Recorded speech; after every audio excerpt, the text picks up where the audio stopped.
Arganissima, New York. Your exotic skin, hair, and beauty source, and your one-stop shop for all your natural and organic skin and hair care, featuring authentic organic Moroccan oil and prickly pear seed oil and much more. Bringing you only the best, straight from the source and proudly produced in the USA. So what are you waiting for? Shop today. Arganissima, New York. Your beauty is our duty.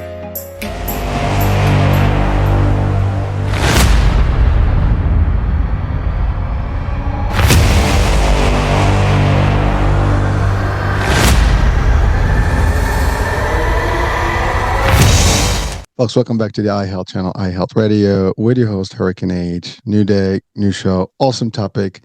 I've had a lot of authors, but not like this one today that I have with me on the show. There's an honor and a privilege, and we're going to be talking about a career path, and specifically, we're going to discuss the last book and plenty of other things here on today's show. And you know, really, I'm looking at the credentials of my guest today, and pretty cool stuff to be a New York Times bestselling ghostwriter, author. Right? It's just something that is fun that I wanted to share, and we're going to talk, further and deep dive with that with our guest Tim.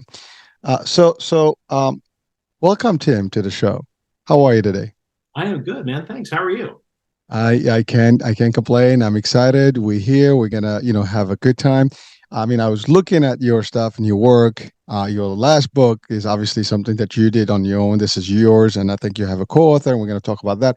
Yeah. But your journey as just a journalist and writer and working for other folks and writing books. Let's talk about that, because I still want to, deliver that message to our people. What does that entail? Well, it entails a lot of not wanting to work for other people. Really, I mean, I went freelance in 1995. So it's been 28 years since I drew a salary from somebody else. And at the time I was working for an ad agency in Southern California, where I'm originally from. I live in Kansas City now. And I just said, I don't want to do this anymore. I poached some clients who liked me and hated my agency. I quit my job. I moved down to Laguna Beach, California with my best friend, Anton.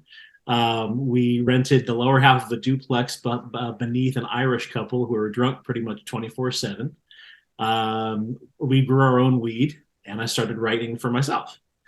And it was pretty good times. It was pretty awesome. And I had no girlfriend. I was just single, me and my best friend, and just hanging out at the beach and working for myself. It was a good period in my life. And 28 years later, I'm still doing that. And I wouldn't trade that for anything. I would never go back to working for somebody else under any circumstances. It's been awesome. Oh, well, so you give me a lot of stuff there. And I want to start, first of all. I have been to Laguna Beach. I love Laguna Beach. It's one of the, probably cleanest cities that I've been to, and nicest, quietest. We're actually headed there. My wife and my now two daughters are actually headed there next week for our 21st wedding anniversary, because we met there. My wife and I met nice. there, so we go back there every summer. Like, you make me feel like I want to just put a picture and video of Laguna right now. It's a great town, man. It's an awesome town. You know what, when I was there, I was at the beach, and they had those signs, no drones. Yeah. And that was like first time I seen actually something like that, and on all the beaches. And I'm gonna give you a true joke. This is something funny. So I was with my partner, and we were there for a meeting, and he happens to smoke cigars. Mm-hmm. And so we didn't know that in Laguna Beach there is no smoking anywhere in public. So here's just and the odd thing, he was looking at the sign with the drone, but there's also a sign not smoking. And he didn't pay attention. So this lady came in and started screaming at us, like, "What is wrong with you?" I'm like, not sure what are you talking about, man? So she points out the sign, so I started laughing. And another guy said, "Dude, there is no smoking in Laguna Beach, period. I mean, you can smoke pot, but you can't smoke cigarettes." Right. Like, okay. Yeah, so that was our highlight, but it was fun. I mean, we had a great time there because we were. I'm sorry you had that. I'm sorry you had that. It's a great town. I lived there for almost 10 years and met my wife there, like I said, and we go back every year for the pageant masters, and it's just great. it was great. I mean, they had the murals at the beach. It's beautiful Yeah, stuff. I mean, one of our it's favorite places. gorgeous, Yeah, it's beautiful. Anyway, so that was that. But I want to go back to the story behind you leaving your agency Mhm. and working for yourself, freelancing, and that's an important piece of. I guess we can talk about it for a few minutes because a lot of people are stuck Yeah, doing something they do not like. And I think when we talked about the book, there's probably somewhere there we can have that continuation of that oh yeah, discussion. But absolutely. but really, the concept of you not doing it, at the agency, not feeling it, and deciding like, this is not working out. I want to do my own. And again, 28 years later, you are freelancing, doing your own thing. And you said it best. You will not go back no matter what, because you've enjoyed it. It gave you everything, the freedom, the I guess the peace of mind, no stress. I mean, there's a stress at any level, but different. You don't have to, I guess, entertain the ideologies of other people when you can have yours and work really independently and have a good time with it. And that's actually a higher being, if you want to call it that way, because you can enjoy life differently. And a lot of people are caught in that. I mean, we're talking about psyche stuff. We talk about psychology in general. People are stress, anxiety, all these things, depression. A lot of it to do with the choices we make sometimes and work. And I know this is something that we're going to talk about within the book, and so that's a big piece of a discussion in terms of a lot of people out there today. They want to quit, they want to start their own, and it's hard, not easy. How was that for you? I mean, I heard what you said. You got a couple of clients, and then you worked from there, and you moved, to better places, and just grew into who you are today as a writer. But that decision had to come in as an important piece of your life. You didn't look back, and you moved on, and that's it. Period and out. A lot of people can say, well, you might be not in the right mind, at least at the time. If they see the success today, they'll be like, oh, this stuff works. But in this case, at the time, was there anyone that questioned that decision for you?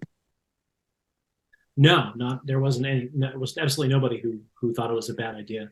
Um, Least of all me. I mean, I had thought about doing it for a good year, and one of everything kind of aligned to make it possible. I had money saved, I had a roommate ready, I had clients who were willing to come with me, so I had an income right from the jump. But one of the things I learned from not only my experience but the experience of other freelancers, other people who left jobs to go freelance, is there's no perfect time to do it. Everybody, you see people tied up in knots going, well, I'm going to wait till I have this much money saved, or I'm going to wait till after fourth quarter comes, and there's never going to be a comfortable time, a right time, quote unquote, to make that kind of a jump. Because even now, I mean, this was 1995, right? There was the internet was AOL and CompuServe, right? There was no Well, there was no gig economy. Now it's a little different. People are much more familiar with the idea of contract work, of side hustles, of gig economy. It's a much more familiar thing now. Back then, it didn't exist. It was just like you hustle and you make it happen, or you go. There was no Uber. You couldn't do Uber and DoorDash to make rent. So it was a matter of saying, okay, I'm gonna take the jump, take the leap, and do it. It really wasn't that hard for me because I had planned it all out in advance. So I really never had any doubts about it. And I wasn't writing books then. I was doing what I had done at my agency. I was doing marketing. I was writing ads, billboards, and radio spots and brochures and that kind of stuff. And but I think it's really, you have to commit to it. I think it's almost too easy now with technology, with gig economy, with side hustles that are everywhere, to sort of dip your toe in it and say, well, if this doesn't work, I'll go back to the job. And if it's going to work, you have to give it everything. You have to, the old thing about, Cortez burning his ships, right? He burned his ships so his crew was motivated because they couldn't go back to Spain. They had to make it work in the Americas. And it's the same kind of thing. You have to be willing to burn the ships and say, I'm going to do this. I'm going to build this. I'm going to get through the low times, the times when it looks like I can't afford anything other than macaroni and cheese, and keep going. I never really had that time. I mean, for one reason or another, I made more the first year I was freelancing than I did my best year at my previous job. And I've gone way, way beyond that now, writing books. So it was unquestionably the right one of the three best moves I ever made in my life. Well, thank you, Tim, for sharing that. And you're right. I mean, in the 90s, you're like the originals. I mean, that's to your point. That was like where it wasn't it was just an idea. Very few freelancers, and in marketing, there was some trends in there, but it was not to your point where Yeah. it is today. Yeah, Uh, there always were back then. But yeah, I mean, I wouldn't call us the OGs, but it was a lot harder back then. I didn't have a website or anything like that. It was very old school relative to today. Again, if you do it the hard way, everything else becomes easy eventually. So a lot simpler now with tech, right? Yeah. So now that was ads and everything, which is pretty common, and then you went into writing. So Yeah. what prompted you into that? I mean, was that a passion of yours? You mean writing books? Writing books. Yeah. Well, I've always been writing. So I wrote everything. I was a journalist and wrote it. But books came about by accident, as a lot of things do.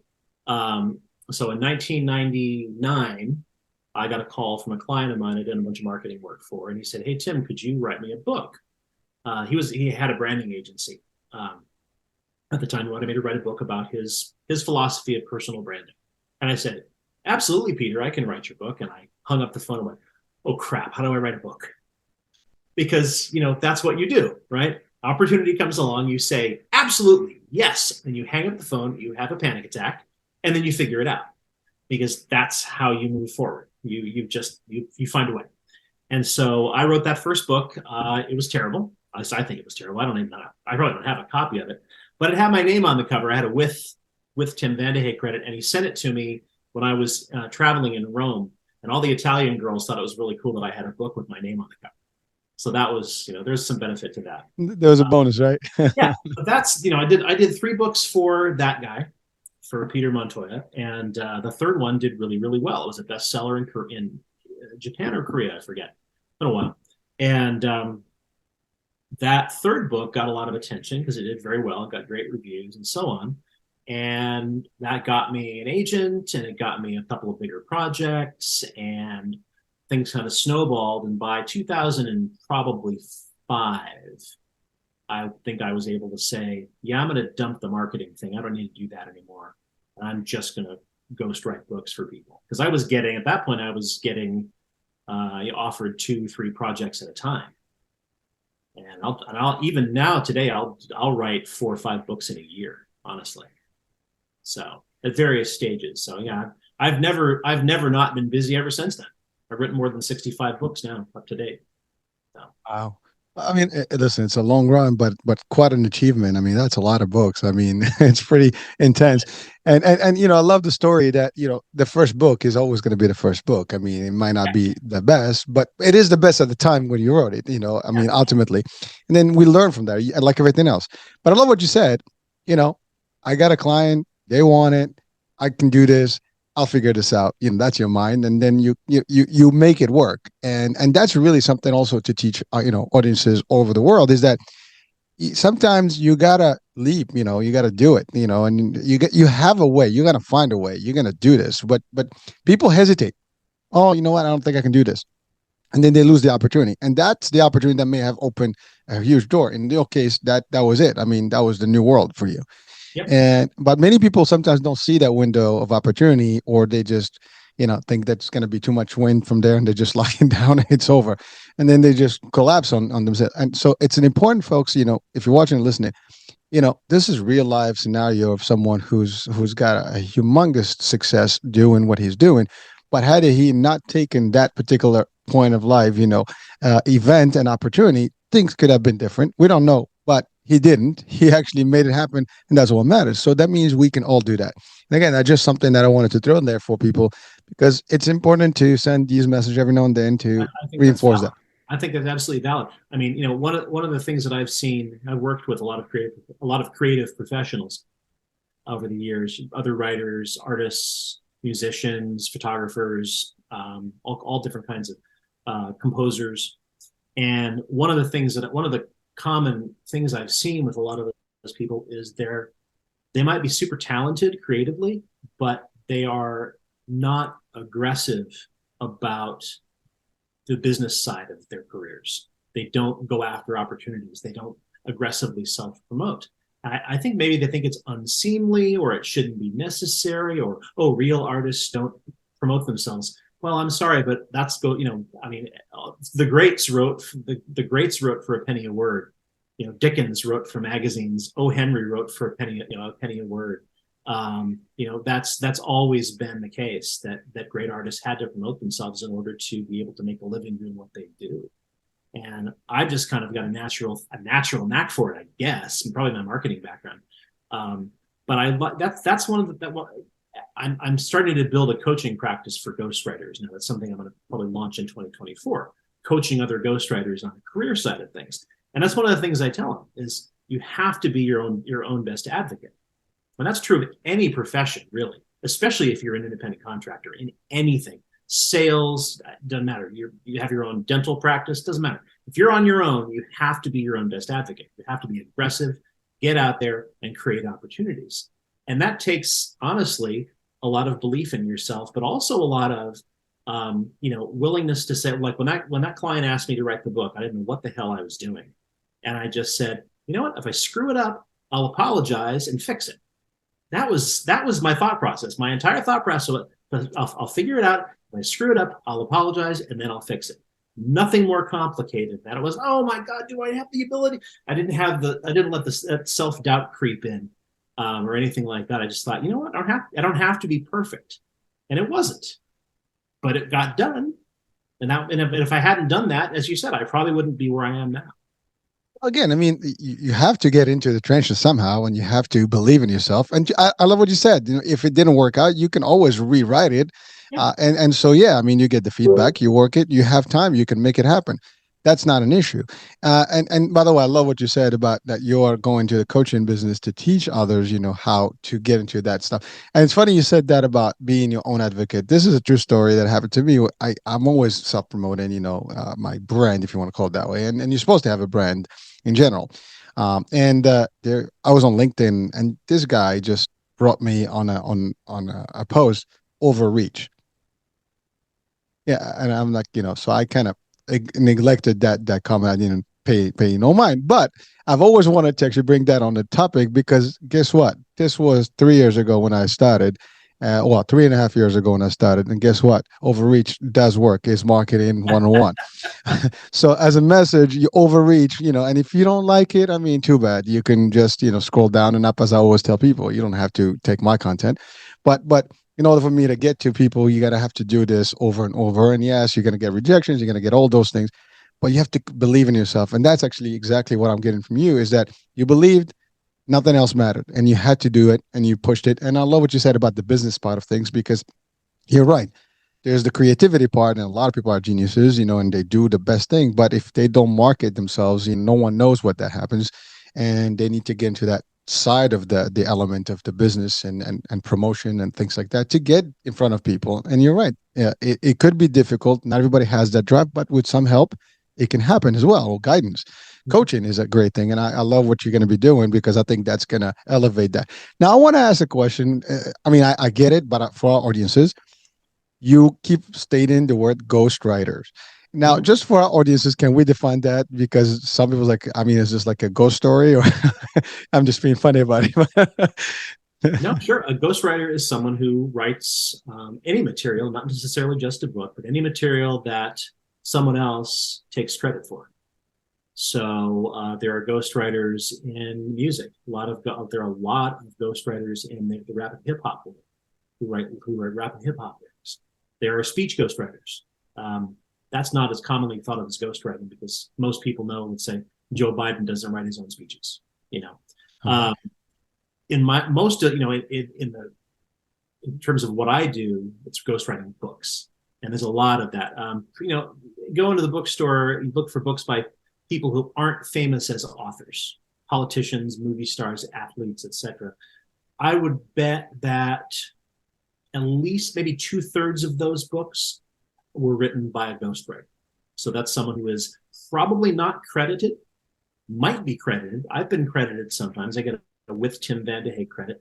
But more often than not, the ghost is not credited. The big example is Spare, Prince Harry's book that came out earlier this year. Massive bestseller. So I always forget the name of the ghostwriter. Starts with an M. Moringer, I think, is his name. He's the one who wrote Andre Agassiz. Ghostwrote Andre Agassiz' memoir a few years back. Great book. So Prince Harry's book Spare was an example of a massive bestseller that was ghostwritten. So that's basically what it is. So sometimes you can call it co-write, co-authoring if I get my name on the book, which I sometimes do, sometimes don't.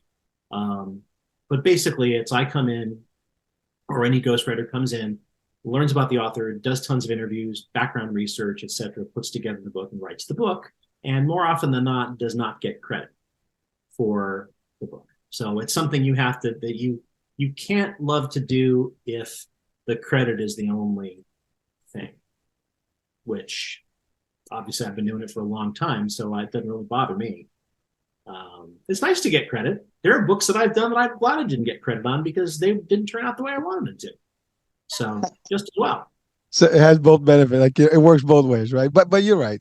If it's like everything else, if the title or whatever your name is not as important in terms of being out there when you write the book, that may be not hurting.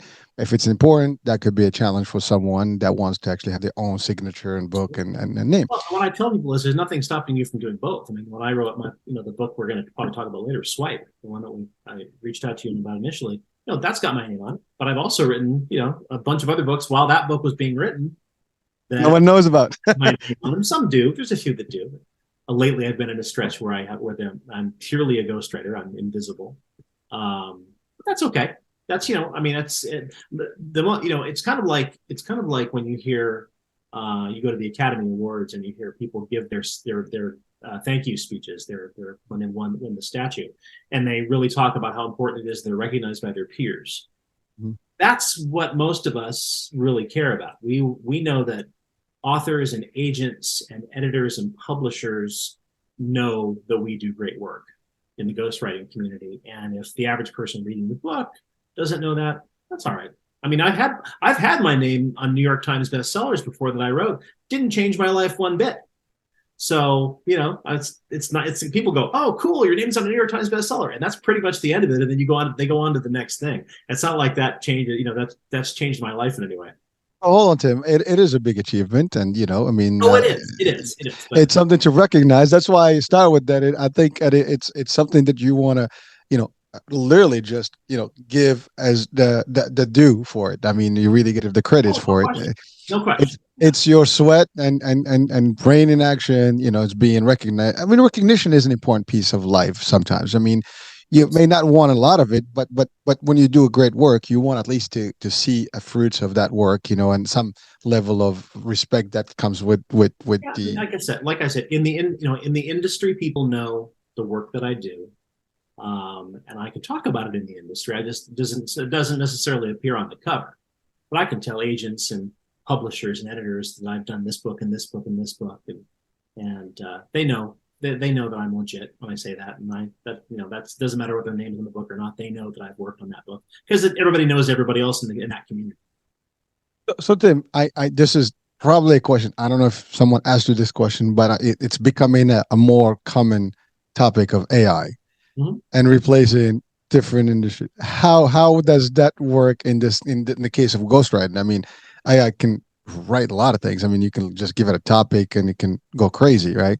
It would. I personally don't think it will replace the human creativity and the personal touch in a way. That's just my personal thought, at least today. I mean, I haven't seen a super advanced version of it where it's like so creative is not funny, but they tend to be good at what they do in terms of writing. If you ask an article, I mean, you can get an article and it's pretty. Now for a writer, you might think, this is not as good. For someone who's not, I mean, they'll be content with that what level of work that's being given by let's say ChatGPT or otherwise. Mm-hmm. So in your world, does that feel wrong? Does that create some sort of a anguish that it's going to be pretty much the end for the writers? What does that look like in the world of writers? It doesn't, because I use AI for research, and statistics all the time. I use it for gathering stats, and I use it for that quite frequently. Because that's what AI is great for, is automating repetitive tasks that take me hours otherwise, and I can just say find this, and it goes and finds it. Because a lot of my work is based on, I have to do a lot of research what I do typically, and but no, I got into a little kind of a staring match at a restaurant in LA a while back. I was out there working with one of my authors, and sat down with another author at a restaurant talking through a project, and two women sitting next to us were talking. They kind of overheard our conversation. The four of us got talking, and turned out the woman sitting directly to the right of me was in the AI world. And I told her I didn't think AI could replace what I did, and she was very put out by that. She didn't want to hear that. And I said, well, I'm a writer. She said, oh, AI can write. And I'm like, no, AI can't do what I do. And I could tell that she'd heard that before. But AI is great at approximating a very digestible creative style. AI doesn't do true style. AI doesn't do voice. It's generic. So if I want humor or sarcasm or pathos or colloquialism or anger or sex appeal or anything else like that in a piece I'm writing, whether it's a book or an article or anything else, AI is not going to be able to give me that. So AI does not have a personality. And emotions. Right. Well, yeah, it doesn't have emotions, but it doesn't have personality. AI doesn't have an attitude. And you can say, write this in the style of Eddie Murphy back in his Saturday Night Live days, and it might give you an Eddie Murphy attitude. But it's going to be an Eddie Murphy attitude, not the attitude of the person that you're writing the book for, in my case. So I think AI is like anything else. It's a useful tool. It's going to create a lot of challenges for people outside my field, especially in areas like video, deep fakes and video and photography, things like that. It's more challenging for them because most people, I think most people, even lay people, can recognize the difference between something written by a human being and something written by a machine. Doesn't mean what's written by the machine is bad. It means it's like the difference between lab-grown meat and meat that comes from a cow. Yeah, I've seen that recently. they're both meat, and I've tasted the lab-grown meat, and I've of course tasted steak. There's a difference, and you can tell the difference. Neither one is bad. They're just different, and not everyone's going to have a taste for the sameness of the processed stuff. And that's also true, I think, for AI and ChatGPT or what have you.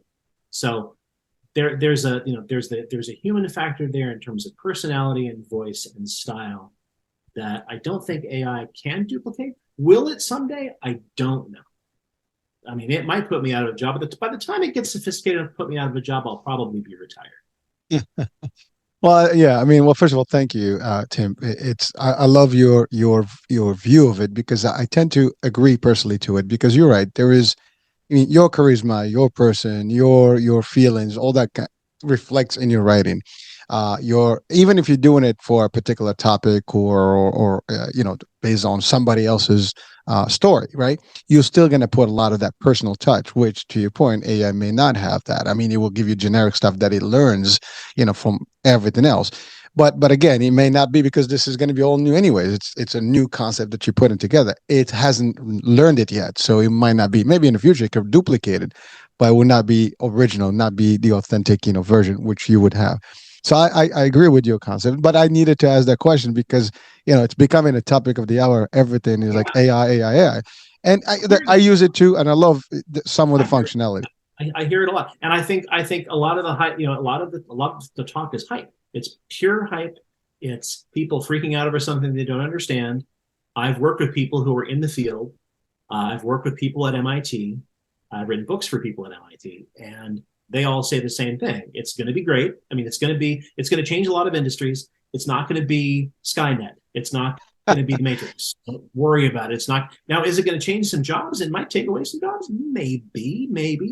I don't know how much of that's going to happen. I do think it's going to automate a lot of processes that, I mean, I would love to be able to say to an AI, find me the best, because I travel a lot. And I would love to be able to say to them, find me the best flight from Kansas City to San Francisco for leaving at this time, and have it book it and have the just boom, it that does it for me. Find me a hotel room between this price and this price in this part of town. Bang, done. That kind of stuff. If AI could do that just with the voice command, I would marry it. And I'm already married. So your wife won't be jealous. It will save her a headache. Probably. I mean, she's she leaves that stuff to me, so I make trouble. Okay. But that AI I think is going to be useful for that. Is it going to change? It's going to change some jobs. I don't think it's going to put writers out of work. I think it will. I think it'll put bad writers out of work. How about that? It'll put hacks out of work because they're the ones who are cranking out the crap articles, the crap listicles that are barely in English that you see all over the internet. Those people will be out of work, and good riddance to them because they're bad writers. But really good writers, no. Really, strong writers in any field, speech writing, article writing, press releases, whatever, or marketing, their ideas set them apart. It's the creativity of the ideas, not just the line-to-line writing. And that's one thing AI doesn't do. AI does not brainstorm and say, hey, what if we had an ad campaign built around 1984? Then we have Apple. AI doesn't do that. AI does not innovate and brainstorm. So you got to give it commands, and it just responds to the command.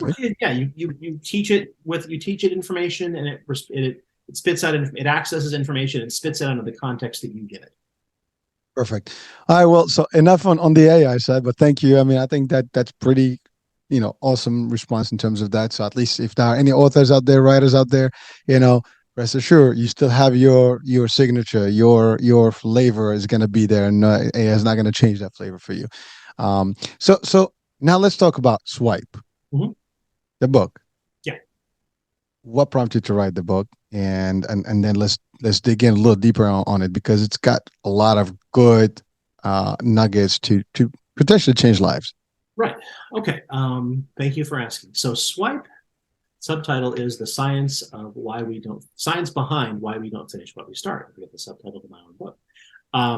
So Dr. Tracy Malett, who's the organizational psychologist who is my longtime client and good friend and co-author, he and I sat down at the beginning of what's now become the COVID era, 2020, and I'd already ghosted 2 books for him in the employee engagement space. That's what his company does.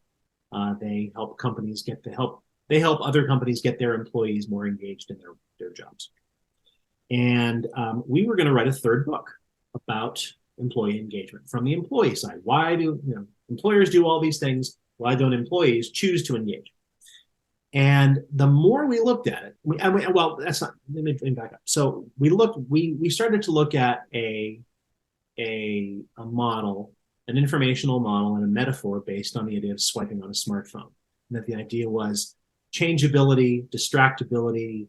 People want to run away from their current situation at work and they make rash decisions and they disengage reflexively. And the idea of swiping on the smartphone, and the idea of just a one-word title, Swipe, we liked all of that. So we said, oh, this is really cool. Let's write this. And a few months later, I was sitting in my backyard after all the lockdowns came along. Luckily, I had a beautiful backyard. So I was sitting back there with a cocktail and thinking about this book. And I called Tracy. I said, I don't think this is a business book. I think this is an everybody book. Because this is a book about not finishing what you start.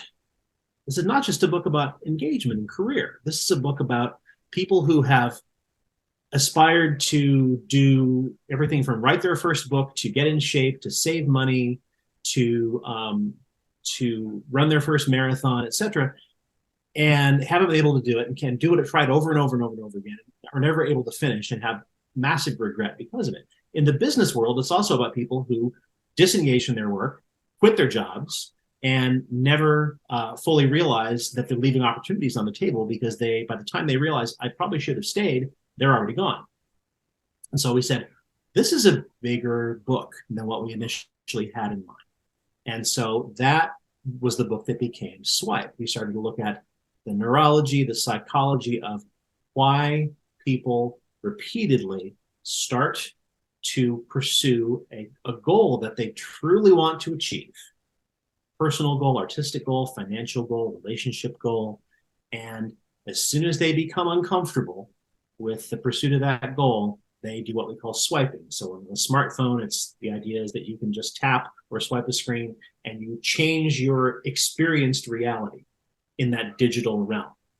And so we have become, our research has shown we've become conditioned by technology to, we don't really believe that we can swipe the world. You know, we sometimes wish we could, but we still react to it as though the example that I give, and I know 100 people who've done this, and I always get people to smile when I say this because I do this all the time. So after years of typing, after years of using computers or tablets or whatever, what have you, when you're writing on let's say a yellow pad, you're making notes or you're writing something, and you make a mistake, how often for that one split second do you think, where's the undo key or the undo command before you go, writing with a pencil on a yellow pad, what am I doing? I've done that 100 times and laughed at myself every time I've done it. But that's the technological hangover.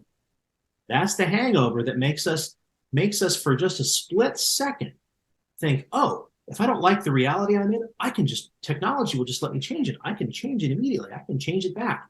I can leave this uncomfortable thing I'm doing. So swiping, and we said, swiping has become both a noun and a verb.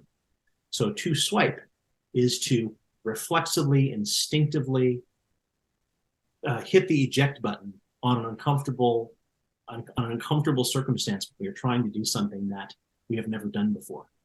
Or that we're trying to do that we've never been able to finish before, I should say. So that's, for some people, that might be 50 pages into writing their first novel for the 5th time. They hit the wall and they go, I don't know what to do. And they just say, forget it. I'll never be a writer. And they crumple the pages and throw in the trash or delete the file. For someone who's trying to get in shape, maybe they're doing, P90X or something like that. And they go for a month and they're busting their tail and they're working hard. But let's say they haven't changed their diet or whatever. They had bad expectations. They look in the mirror and go, after a month, they go, I'm not ripped. Why am I not ripped? This sucks. And they quit.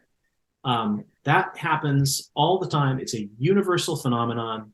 People quit doing things that they really, really want to achieve, and they have regret for the rest of their lives because of it. So that's what we decided to write Swipe about, that universal phenomenon. That's a lot. That was a long explanation. No, but that was great. And I would say Swipe is so smart. I mean, because it is, in a nutshell, you've covered the reality of life for pretty much all of us. Because I think at any given point, somewhere, someone watching right now, listening, has gone through an experience where they either started something and they just didn't have the courage, or they just kind of like gave up on it. And that could have been the moment of change. Like we started a discussion about what you did, and you just didn't look back and you moved on and you started your own career path and you did it. But many don't. Or they start and then they just, give up quickly and they move back, and or they just stay back again, and it becomes a problem. I think you mentioned something about the pandemic was the moment we were able to write this. But really, the pandemic also was a catalyst, to a lot of change for a lot of people. And I'm not talking in terms of the tragedy part, that's one thing, but even in terms of change of lifestyle. Many have actually woken up to the ideas like, wait a minute, I think we got to do something about this, and they moved and they started to be more creative and really living a better life to avoid the regrets. Because one of the things that comes back in discussions in a lot of shows is that many people over time eventually they get to a point where they regret the things they didn't do, or they started and never finished. Right? We always have more regret of the things we didn't do than the things we did. Always. Yes, but so now the idea is that, well, why can't you do your stuff? If you want something, you do it. Live your life to the fullest.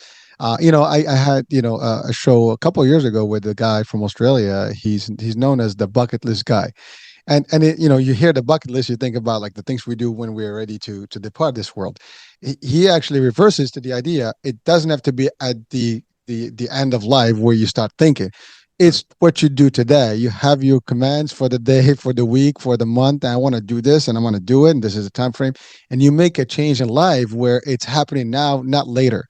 Because later, you're not guaranteeing it, right? We live in the No, you're not moment. guaranteed tomorrow. That's right. Yeah. So I love, I mean, the book itself, I mean, I love what you said. This is not for just an education purpose. This is for everybody to absorb the Right. information and apply. Right. Well, and I think that the idea of not waiting is not waiting, because then you're not guaranteed 5 minutes from now. I could drop dead on your show. I hope I don't. Hopefully not. It'll be a bummer for my wife to have to clean up her office, but yeah. So do it now. There's a certain certain truth to that. But I think what we found, what Tracy and I found in looking at so much of this, was really there were two big factors playing out when people do what we call swiping, or just when they swipe, right? And really, this is an issue of people who have tried to do things that they desperately want to accomplish over and over and over again. They keep failing. One is neurological, and one is psychological. So the neurological part of it is, and this is work from Daniel Kahneman, who's the Nobel Prize-winning economist from Princeton. He described the psyche as having, the brain is really having what's called system 1 and system 2. So system 1 is the instinctive, reactive part of the brain. It's the learned muscle memory part that allows you to drive home from work for the 934th time and not have to worry about where to turn. And you just get there. You're like, oh, I'm home, and you're having a phone call on the way, and you're ordering food, and you're not thinking about it. It's the part of your brain that puts you on autopilot. It's instinctive. There's no thought involved. System 2 is the thinking part. System 2 is the analytical part. It takes more time and energy. It's when you're driving home from work for the 934th time, and there are a bunch of road closures. And suddenly you have to navigate through your city or your town or your suburb based on your knowledge of that area. Suddenly you have to start going, okay, where do I turn here, make a left at the gas station? You have to navigate yourself home. That's system 2 at work. So when people swipe, it's not a thought process. They're not saying, oh, I've been working out for 6 weeks now, and I don't have the results that I want. I think I'll quit and sabotage myself. No, it's an emotional process. It's an emotional reaction. I don't want to do this anymore. I didn't get what I wanted. I'm embarrassed. I feel humiliated. I feel ashamed. I feel hopeless, worthless, whatever. A lot of negative emotions come into play, and we just react. That's system 1 at work. And part of what we wanted to do with this book is help people put system 2 in charge of that process, which is think about what you're doing. Think about why you're doing it. The psychological part of the swipe is all about expectation management. Most of the time, what we found was with people who, and it wasn't always when they were doing something for the first time. They might have done the same thing. It's amazing how we can deceive ourselves. We're very good at self-deception. I've talked to people who've tried to write the same book 10 times for 30 years and keep going through the same process, like somehow something's going to change. And they keep running into the same roadblocks at page 50 or 60. So people have faulty expectations about what the process is going to be like, the process of doing whatever it is they're going to attempt to do. And they have false expectations of the results they're going to get. So this, the fitness metaphor works perfectly here, right? They go in this fitness program thinking, I'm going to get all these great results in 6 weeks. Well, no, you're going to get some results. You're going to probably lose some weight to look better. You're not going to look like The Rock, not in 6 weeks, and probably not in 3 years, unless your diet's perfect, that kind of thing. But they have expectations of, this is what's going to happen, and this is what it's going to be like. Well, I've done some of those workout programs. What it's like is you're on a puddle on the floor wishing you could die after a lot of the workouts. And unless you change your diet, it takes a long time you're probably not going to get super shredded, right? You'll get some results, but what the really good results are going to take 6 months, 9 months, 12 months. So if your expectations are out of line with the reality of what it is you're trying to do, whatever that something is, you're probably going to get frustrated at some point and give up and hit that eject button, or what we call swipe. So those two mechanisms, the system one, system two thing, and expectation management, are where a lot of people we have found go wrong, not because there's something wrong with them, it's because they happen to be human beings.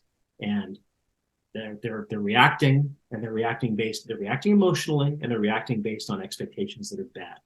Nice thing is those things can be fixed. Oh, Tim, that's heavy stuff, and I love. I mean, I know your Tracy is psychology, expertise 101, and so that actually makes a big difference and a huge difference in terms of how the construct of humans and the operating system, as you said, works. And you're right. I mean, there's the auto, process, which is routine. It's a road hypnosis that you explained. It's just guaranteed. You're going to go and that's it. Sometimes you forget, this happened to me. I was going to one destination and I wound up going like an hour later. I was on the phone. And I wound up like in a different place. And I'm like, and the same thing. Literally, I'm like, what the hell? But because I'm used to going that way, I didn't even pay attention until I realized it was too late and I had to do a whole big, turn and detour to come back. But it's just like you're just literally frozen. But you're right. But we do have a lot more in control possibilities. But it's the matter of really reaching into it and really using that capability.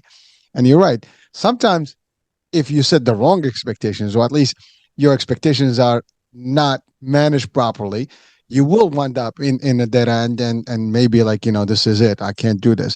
Because you do need to set up, yourself that this is, I'm going to do here. And you have to know yourself too. That's the other part. I think, if people sometimes don't realize, like, well, you said it, I want to be like The Rock. Well, The Rock's body, metabolism, everything, his whole life has been working out. You're not going to be the same as him. You could, but you need to pick up a few years, to catch on to him. You need to have 16 hours a day to dedicate to diet and exercise too. Well, exactly. So you have to make some. I love what you said about doing the same thing, over and over and expect a different outcome. Insanity is by definition, right?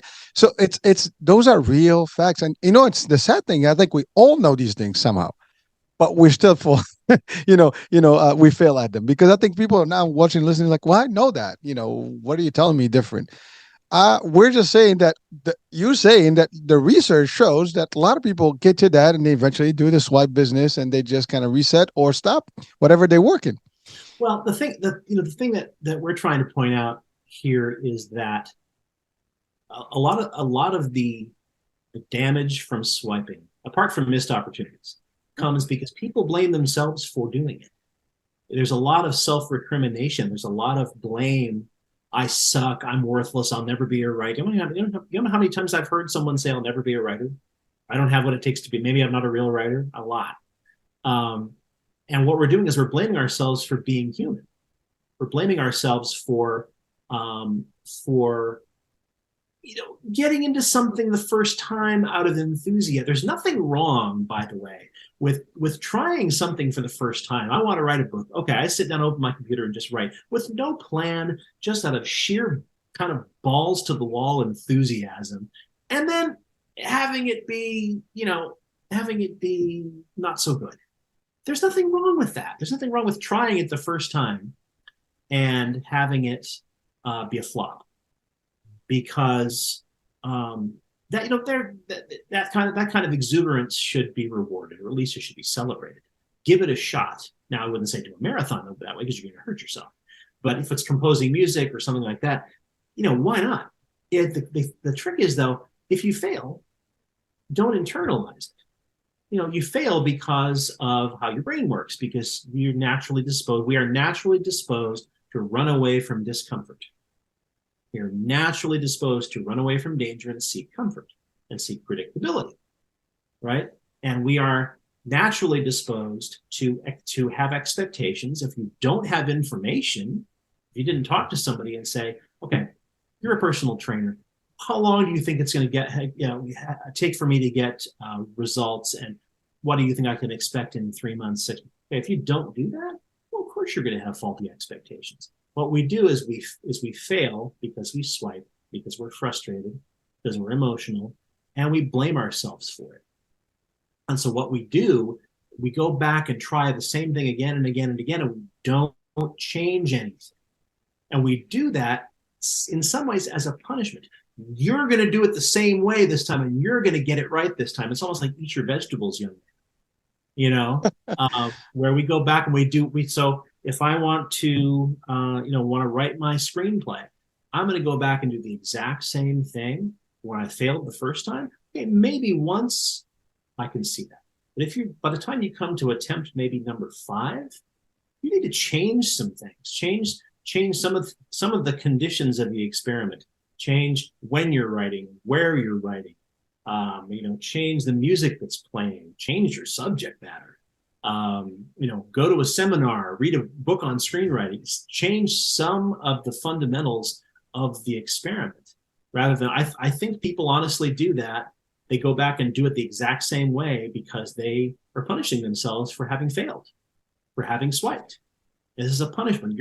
It's almost like, it's Sisyphus rolling the rock up the hill in hell. You're going to keep doing it until you get it right. Well, he never gets to the top.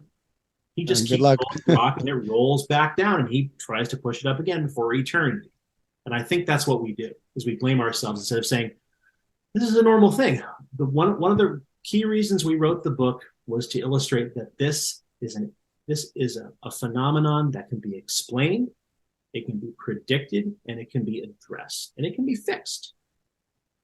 You can. Oh, well, Tim, I mean, you're really putting a lot of good stuff there, and there are 2 elements that you stated that are powerful words that, if you think about them in a different way, you probably can change the whole outcome of what we're talking about here, and the swipe becomes, something that you can control easily, right? One is, you talked about how people do it, and when they feel that they failed at it, that's it, right? They just keep, doing it the same way. Now, here's the thing. I choose not to use the word fail. Typically, what I use is that it's another way to learn something, about a different way to learn about something. And if you use that instead of the fail concept, right? What it means is that now this didn't work. Guess what? I got to do something different. To your point, if you do it exactly the same way, what the expectation is going to be here? It's the same thing, the same outcome. But the idea is, it's not a failure if you learn from it, and you tweak it and change it. Like, what can I do to make it different? That could be second attempt, third attempt, and you keep changing things, shifting things. You also talked about how someone usually gets to the point and they start beating on themselves and giving all this negative thought, and I'm not good at it, I can't do this, whatever. And then, to your point, sometimes they just like, oh, I can't take the beating, I'm gonna keep doing. So it's that self-thought, discussion that is not going anywhere. It's like, to your point, it's just like, spinning wheels.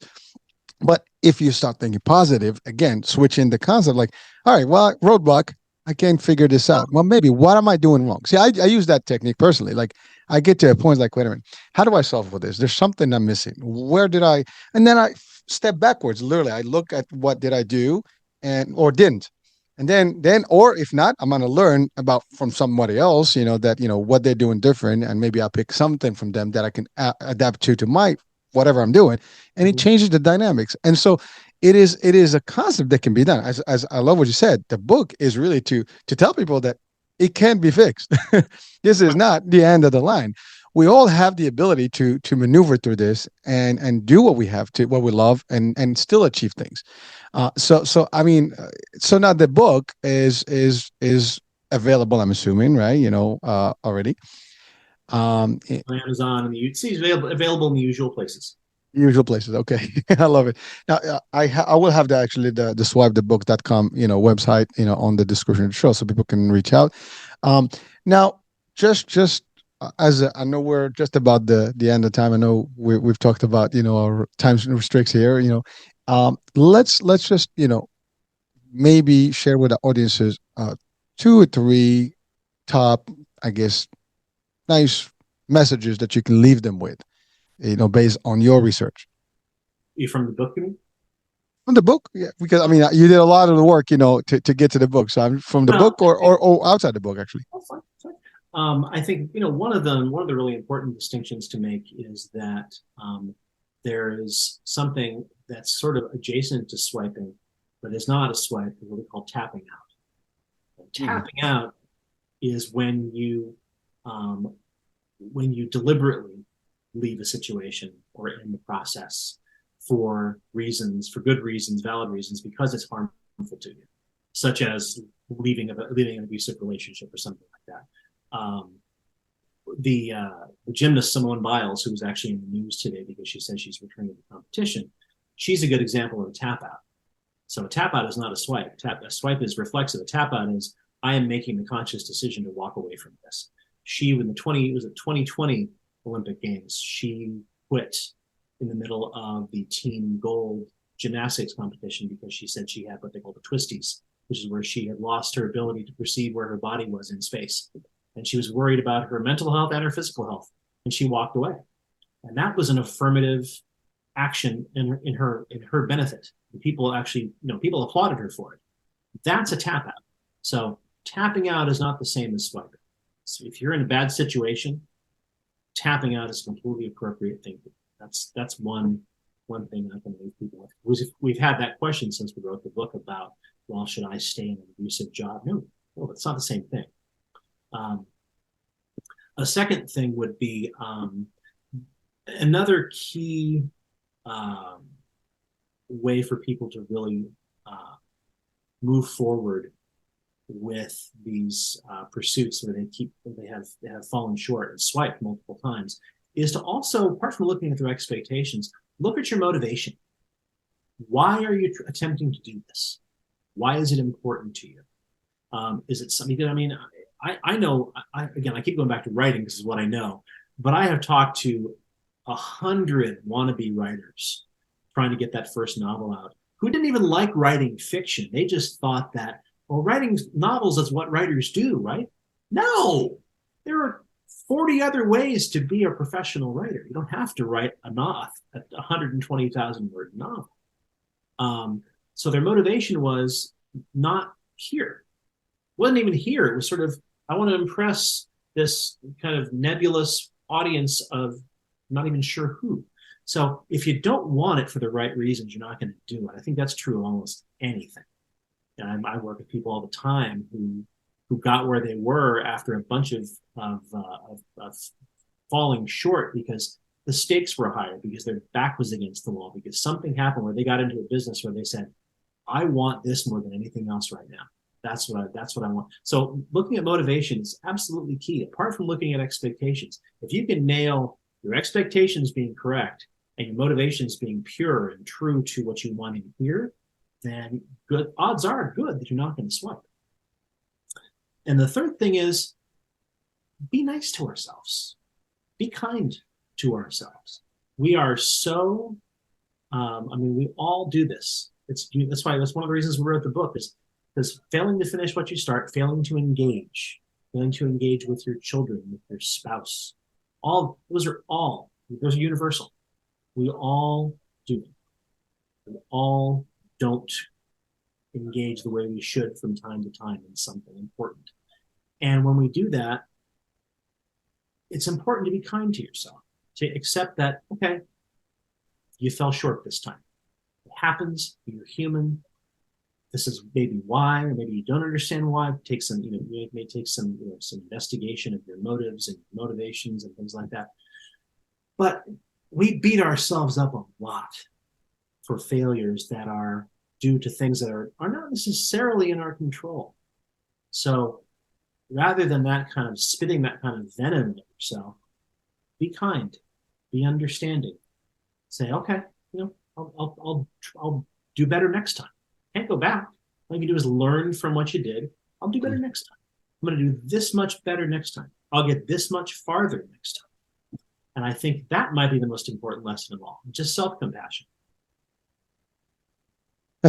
And there's a lot in there, man. I appreciate all that. I mean, that's super wisdom that is probably, a motivation for someone today watching or listening to really, there's got to be someone that's probably at that crossroads and we're like, maybe I'm about to swipe or to tap out.